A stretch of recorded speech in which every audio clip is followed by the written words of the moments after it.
Olá, meus irmãos, a paz do Senhor, tudo bem com vocês? A pedido de um inscrito do canal, Gabriel, fazer um vídeo comentando sobre o livro de Atos, Atos dos Apóstolos, e hoje estou aqui para falar, vamos dizer, uma introdução do livro de Atos, os primeiros 5 capítulos do livro de Atos, para que este vídeo não fique também muito longo, e é preciso que você nos acompanhe até o final deste vídeo. Caso tiver alguma dúvida, deixa aí nos comentários, que terei o maior prazer de poder responder aos irmãos.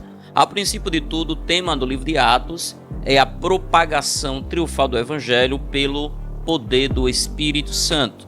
O livro de Atos é o único livro histórico do Novo Testamento.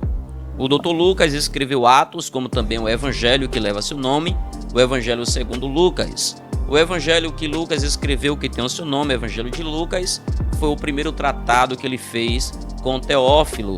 Ele escreveu o Evangelho segundo Lucas por volta do ano 60, o ano 63 depois de Cristo, exatamente mais por volta do ano 60.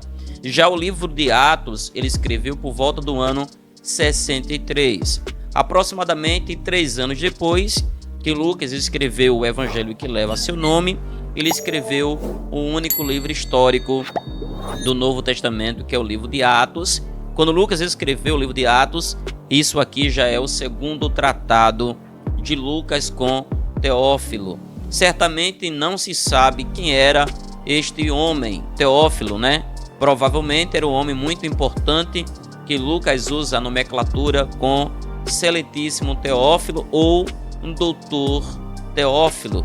O livro de Atos é o livro que Lucas ele menciona cerca de 32 países, 54 cidades e 9 ilhas do Mediterrâneo, e Lucas menciona também cerca de 95 pessoas e uma variedade de funcionários e membros do governo, mostrando os seus títulos importantes.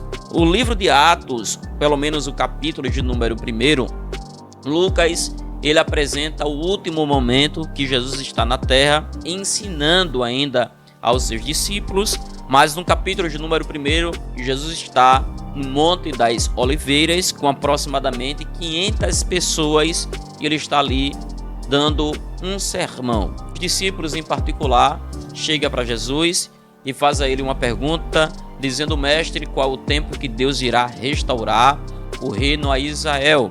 Jesus responde: não convém você saber, nem o reino e nem as estações que o Pai estabelece pelo seu próprio poder, mas não se ausentar de Jerusalém, até que do alto sejais revestido de poder. E após isso vocês serão testemunhas em Jerusalém, em Samaria, na Judéia e até os confins da terra. Em Atos capítulo 1, versículo 15, Lucas ele diz que após a ascensão de Cristo aos céus, até que se apresentou 2 varões de branco, 2 anjos de Deus, e fizeram uma interrogação aos varões galileus, perguntando: varões galileus, por que vocês estão olhando para cima? Esse mesmo Jesus que viste ir, da mesma forma ele há de voltar. E após isso, cerca de 120 discípulos foram para um cenáculo, para uma casa, e estava buscando a Deus em oração, aguardando a vinda do Espírito Santo, que de fato se cumpriu em Atos capítulo de número 2, exatamente na segunda maior festa do calendário judaico, que é a festa de Pentecoste. Em Atos capítulo de número 2, está aqui a segunda maior festa do calendário judaico, dia de Pentecoste, que era 50 dias após a Páscoa. Aqui foram cerca de 120 discípulos batizados com o Espírito Santo, se a gente basear o texto bíblico de Atos capítulo 1, versículo de número 15. E aqui, na primeira pregação do apóstolo Pedro, após ser cheio do Espírito Santo, segundo Atos capítulo 2, versículo de número 41, foram convertidos cerca de 3.000 almas. Foi aqui que a igreja primitiva começou agora a se multiplicar de uma forma muito grande, e Pedro contribuiu diretamente com esse crescimento através de sua primeira pregação. Já em Atos capítulo de número 3, quando Pedro e João estão indo para o templo e cura lá um paralítico que estava na porta do templo, a Bíblia diz que a partir deste milagre, segundo Atos capítulo 4, versículo de número 4, mas 5.000 almas se converteram por intermédio daquela operação. Perceba que foram questão de dias.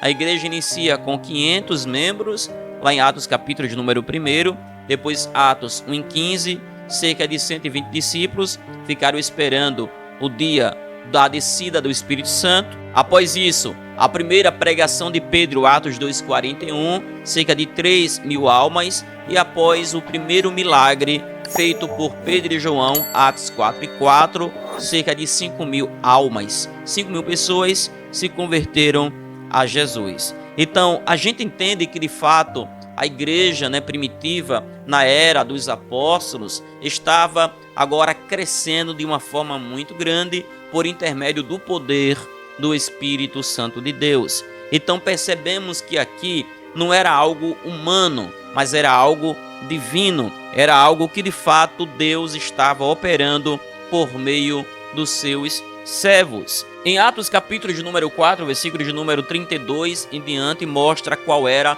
o segredo do crescimento da igreja primitiva. Veja o que diz: e era um coração e alma da multidão dos que criam, e ninguém dizia que coisa alguma do que possuía era sua própria, mas todas as coisas lhe eram comum.